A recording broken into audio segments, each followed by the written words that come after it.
Vamos agora pro homem. O homem que representa, sim, o Nicolas Ferreira. Não. Temos o Nicolas aqui. Uma salva de palmas para Nicolas Ferreira.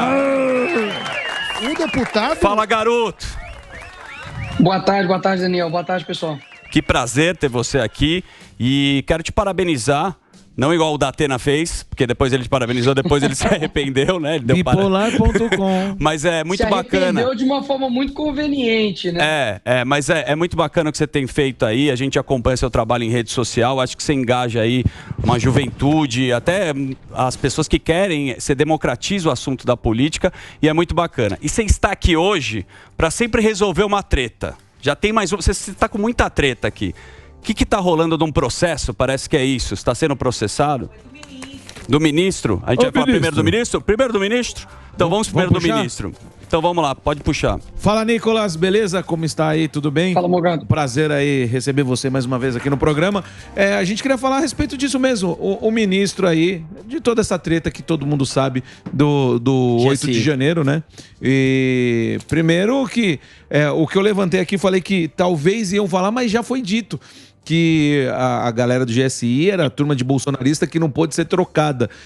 Eu queria saber a sua opinião a respeito disso, tendo em vista que o ministro já abandonou o seu cargo, né? Então, Morgado, olha só a lógica do pessoal de esquerda, né? A culpa do ministro do Lula é do Bolsonaro. Chegou num ponto realmente absurdo, né? Ontem a gente viu aí as imagens, né, do general do Lula. Sim. Dentro do Planalto, um prédio federal, não oferecendo nenhum tipo de resistência aos invasores, o que mostra mais uma vez, né, um indício bem claro de que houve sim omissão por parte do governo federal. Ele, inclusive, foi convidado pela Comissão de Segurança aqui dessa casa para poder dar explicações e meter um atestadozinho médico, né? Quem nunca, né? Para poder faltar aqui. E à noite, por incrível que pareça, já estava bem para poder dar entrevistas ali para outros meios de comunicação. Então, não resta dúvidas da importância da CPMI. Inclusive, isso angariou mais assinaturas de diversos partidos, porque realmente agora mostra-se mais do que necessário apurar o que de fato aconteceu no dia 8 de janeiro. E você acha que agora sai isso daí porque tem como passar um paninho e adiar mais uma vez ou não tem como mais fazer isso? Vai ficar feio? Então, Morgado, eu já fiquei completamente decepcionado. A postura lamentável do presidente do Senado, uma vez que ele se comprometeu comigo e com outros deputados de que abriria a sessão no dia 18 e, consequentemente, a instalação da CPMI, mas o que a gente viu foi uma quebra de palavra e cedeu à pressão da esquerda, que apresentou um requerimento para que fosse adiado mais uma semana. Agora, por qual motivo? A gente tem que levantar essa pergunta. Por qual motivo a esquerda está adiando? É somente para poder tirar as assinaturas de deputados, o que já é algo imoral, ilegal, uma vez que veiculados pelos veículos aí de comunicação, de que eles estão comprando os deputados para retirar as assinaturas. Sim. Só por esse motivo já deveria ser investigado aí essa atuação do governo federal para poder tirar as assinaturas da CPMI do dia 8. Agora, será que tem mais? Será que tem mais motivos para esse adiamento? Porque e as câmeras do Supremo? Eu estou bastante curioso para ver as câmeras internas do Supremo. Exatamente. Eu estou bastante curioso para ver as câmeras dos outros prédios federais, inclusive ali do Ministério da Justiça, onde o ministro Flávio Dino disse que ele só chegou ali depois e que ele não teve conhecimento anterior. Então, muita coisa tem que ser esclarecida. E tem isso aí bem questão, claro, né? Tem uma outra questão, falando de câmeras, que o ministro, né, que foi demitido, falou para o Lula que o circuito interno de TV estava quebrado. Não sei se você viu essa desculpa. Agora, ao que tudo indica, Nicolas, eles vão querer jogar a culpa inteira no cara que está afastado, ninguém sabe de nada, ninguém viu, mas enquanto não quebrarem o sigilo, é muito estranho, né? E o que pode ser feito? Tá bom, a gente como brasileiro, quer saber, mas vocês, deputados, têm mais poder que a gente. Qual que é a estratégia da oposição para não só abrir a CPMI, mas também para tornar público o conteúdo disso, já que é um assunto importante e de interesse nacional? Olha, a primeira medida que eu tomei, né, como deputado, foi endereçar uma notícia-crime ao PGR para que, assim como o ministro Alexandre de Moraes teve um entendimento para poder prender o Anderson Torres, que até hoje, inclusive, está preso, já perdeu em mais de 12 quilos dentro da cadeia, está no estado realmente deplorável, porque passar por essa injustiça não é fácil, porque foi colocado uma responsabilidade nele sobre os atos do dia 8, por omissão à invasão a prédios federais, sendo que ele estava nos Estados Unidos. E o ministro do Lula, o general Gonçalves Dias, estava dentro do prédio quando isso aconteceu. Então, por analogia, pedindo na mesma esteira de entendimento do ministro Alexandre de Moraes, que também seja determinado a prisão do ex-ministro Gonçalves Dias e também a apreensão do seu passaporte nos mesmos moldes que aconteceu com Anderson Torres.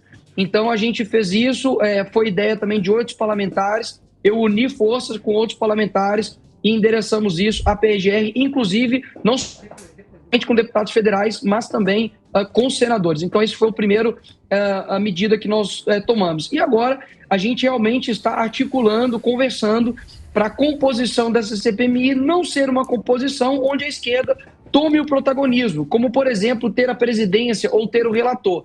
Porque a gente sabe, igual como aconteceu a CPI da Covid do Senado, aquilo dali é muito mais poder produzir narrativas do que, de fato, ter um trabalho sério de investigação. É uma comissão parlamentar mista de inquérito.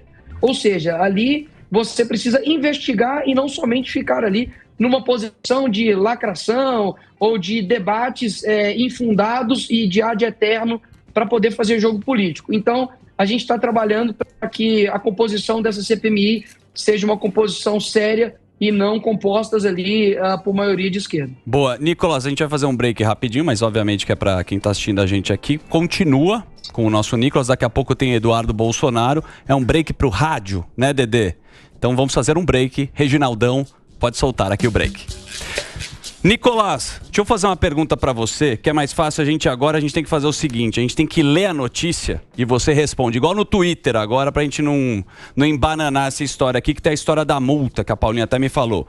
Nicolas Ferreira é condenado por transfobia contra Duda e terá que pagar indenização de R$80 mil.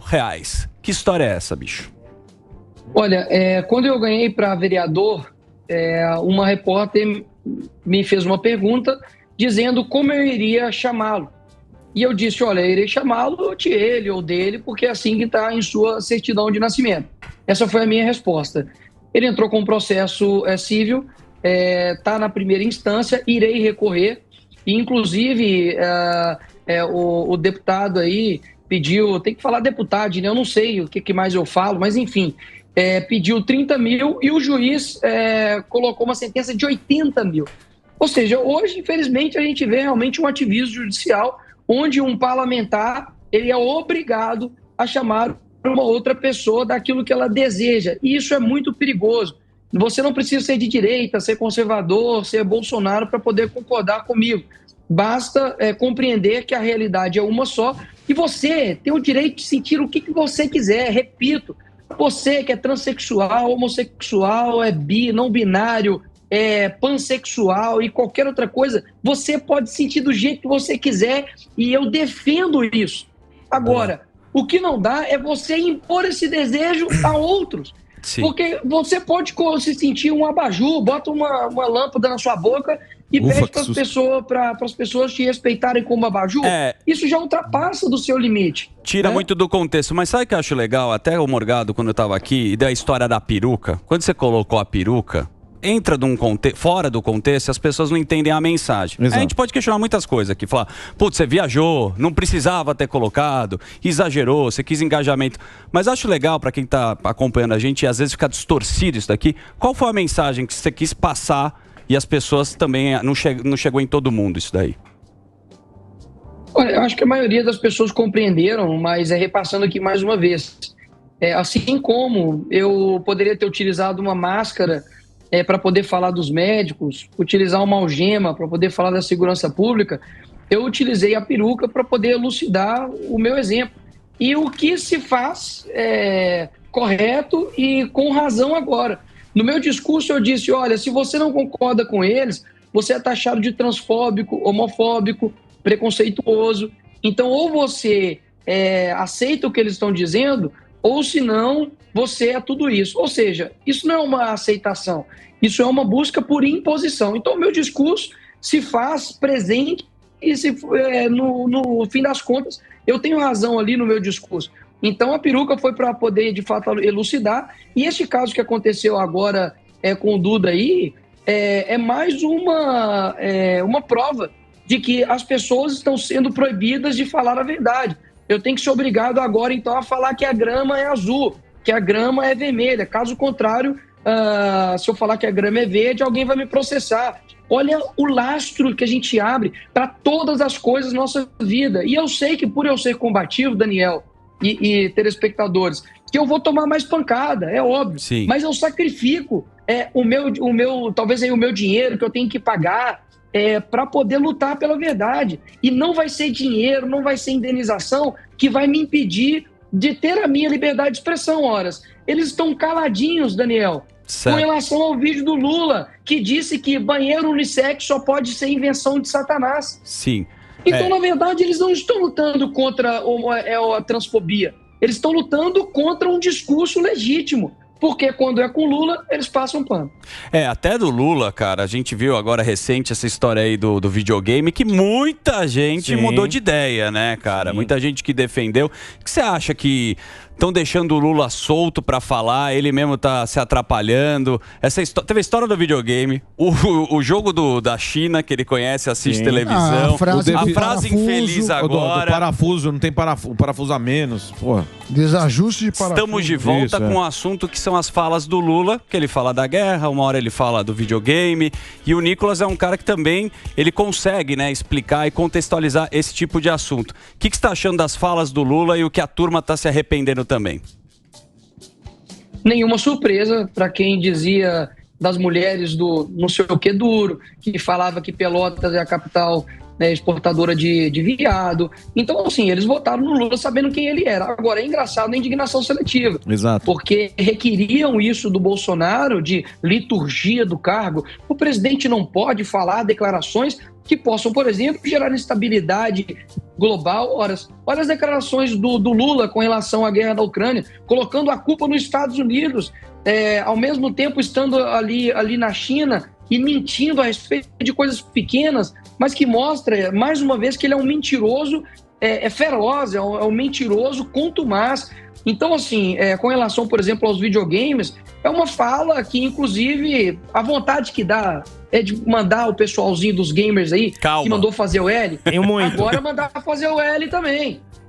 Porque em apenas 100 dias aí de governo, ele já deu declarações terríveis com relação aos games, dizendo que mata mais do que a Segunda Guerra Mundial. Esse é a melhor pessoa no Brasil para presidir o Brasil? Realmente, será que não tem ninguém no Brasil mais capaz do que o Lula?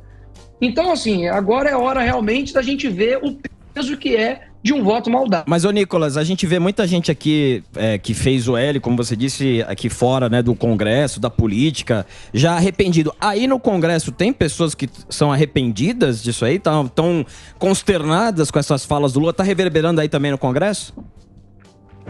Eu acho que aqui o namoro vai ser um pouco mais prolongado. Para ter esse término aí vai ter que acontecer mais coisas. Até mesmo porque o governo Lula tem a máquina na mão, são orçamentos, são emendas, e muitos deputados vivem através disso politicamente. Então, pode ter certeza que o governo Lula não desistiu dele criar uma base aqui no governo, tem trabalhado para isso, não é à toa que tem, segundo as mídias, comprado aí os deputados com orçamento secreto, inclusive, para poder retirar as assinaturas da CPMI. Então, eu acredito que ainda teremos novidades de pessoas que migrarão para o lado do Lula. E levantar um pontozinho aqui, né, que não só as pessoas que votaram no Lula têm responsabilidade, mas também os isentões, que diziam que o Lula era igual ao Bolsonaro, Não, são dois lados da mesma moeda. E agora estão aí, né, desesperados, tentando fazer uma falsa oposição para poder retomar o pouco de respeito que ainda os resta. Mas, graças a Deus, a direita brasileira está atenta a esses fanfarrões aí que querem utilizar de uma falsa oposição para fazer aí um planejamento de poder e não de Brasil. Deixa eu fazer duas perguntas em uma com todo e maior respeito. A gente viu agora o que aconteceu com o nosso querido Dudu Bolsonaro, que daqui a pouco ele vai dar uma entrevista aqui exclusiva pra gente. Você também esteve lá e foi provocado, que é a história, com todo respeito, do Chupetinha. Primeiro, o que deu do Chupetinha e o que você achou agora desse recente caso aí com o Eduardo Bolsonaro da facada? Da tela. Então, no dia da CCJ, onde eu fiz uma pergunta bem séria para o ministro Flávio Dino, e é engraçado, né, que eles tentam me rotular de tumultuador, mas na verdade o maior tumultuador aqui dessa casa, espalhador de fake news, de mentiras, continua ainda aí com a sua liberdade de mentir dia após dia, que se chama André Janones. E nesse mesmo dia, esse mesmo deputado, que não fez nenhuma pergunta na comissão, não contribuiu no andamento ali daquela audiência, simplesmente foi lá para poder tumultuar. Na minha fala em específico, começou a proferir ali essas ofensas. Ofensas nas quais surgiram no mesmo episódio, onde esse mesmo deputado Janones divulgou e ressaltou toda essa história de que um vídeo de um ator pornô gay seria eu. E ele deixou rastros, né, da culpa aí para trás, porque ele seguia esse mesmo ator gay pornô. Realmente tem que ter bastante tempo para ficar tentando achar um ator pornô gay que se pareça comigo para poder tentar dizer que sou eu. Mas cada um aí com o seu tempo livre utiliza do jeito que quiser, né? E depois daquilo dali, o Paulo Bilinski, né, que inclusive é de São Paulo, entrou com uma representação no Conselho de Ética para que ele responda isso internamente aqui na casa e perca o seu mandato. E com relação ontem ao que aconteceu com Eduardo Bolsonaro, eu me solidarizei ali com a atitude dele, retomo, dividindo aqui duas partes, né, a indignação dele de como um filho que está vendo ali ataques ao seu pai, pessoas duvidando da facada e dizendo, inclusive, que deveria ter sangrado mais, o que é uma afronta, sabe, à moral, à dignidade. E o homem defende a sua honra, defende a sua dignidade. Aqui não é a casa, né, da mãe Joana para você oferecer ataques para qualquer pessoa e ter sangue de barata. Deputado não é super-humano, deputado não é ET, deputado é humano e tudo tem limite. Então, não, é lógico. Aí o cara passou do ponto. Você me desculpa, meu. O cara vai falar do pai que não... ele passou muito o pai dele, a história da facada falar que é fake, aí, cara, aí passou todos os limites, ninguém aguenta. Cara, é claro que o Eduardo falou ali vários palavrões, etc e tudo, e deixando aqui... mas aí não tem decoro, meu. Desculpa, não tem decoro. É uma coisa pessoal. Eu digo só, porque eu tenho um público, obviamente, que é de onde eu venho, que é cristão, que é bom sempre deixar as coisas muito bem esclarecidas, né? Óbvio que eu não endosso, né, palavrões, não do Eduardo, mas de ninguém, até mesmo o próprio Bolsonaro na época, né? A própria Michele falava que não gostava quando ele falava palavrões, então isso eu obviamente não replicaria, mas eu endosso totalmente a indignação do deputado Eduardo Bolsonaro e amigo, porque eu sei que ele é uma pessoa honrada, uma pessoa de caráter, e que eu tenho certeza que um filho na posição dele defenderia também seu pai. Deixa o Sam me fazer uma pergunta aqui. A gente tem um vídeo, Nicolas, que eu queria pedir para você dar uma olhada, que é o que o Lula fala sobre essa ameaça nas escolas. Eu vou pedir para você olhar o vídeo, a gente vai propor para a audiência, depois queria a sua opinião. Pode rodar. Boa. Da tela. Então, eu votei agora para isso. Eu quero provar que nós temos competência de fazer as coisas que esse país tem que fazer com muita facilidade. Por que eu haveria de ter medo de receber um reitor? Por que eu haveria de ter medo de receber uma reitora, um prefeito, uma prefeita? Você sabe quantas reuniões eu já fiz com governadores? 3 reuniões em apenas 3 meses. Ontem mesmo, antes de ontem, tivemos uma reunião com os 27 governadores e alguns prefeitos, para discutir a questão do ódio nas escolas, para ter a questão da violência, sabe, que vai de uma creche, como aconteceu em Blumenau, até as ameaças na universidade, que algumas não querem abrir amanhã para dar aula. E eu queria dizer para vocês, cachorro que late não morde. Ele fala cachorro que late não morde. Só que precisa ver quantas seguranças o Lula anda e quantas seguranças tem numa escola. Os professores não têm escolta privada. E eu não acho que esse tipo de fala particularmente ajude. Até onde eu sei, em países que são mais sérios, qualquer ameaça é investigada até as últimas instâncias. Qual que é a sua posição sobre a fala do presidente e o que deveria ser feito nas escolas? Porque acho que preocupa a todos os pais. Eu, por exemplo, fico preocupado. Meu filho vai para a escola, mas eu fico preocupado de problemas semelhantes. Sami, eu fiz um discurso na semana passada, se eu não me engano, dizendo que no momento que as portas aqui do Congresso abriu, não deveria ter tido outra pauta mais prioritária do que como a gente iria, né, defender crianças e adolescentes e protegê-las dentro das creches e das escolas. Eu levei isso até o presidente Arthur Lira, disse que a gente precisava, de fato, aí, não somente ter um projeto voltado a colocar seguranças armados em escolas públicas e privadas, mas também de enrijecer as penas para esses bandidos, para essas pessoas aí realmente são verdadeiros criminosos, né, que estão matando crianças.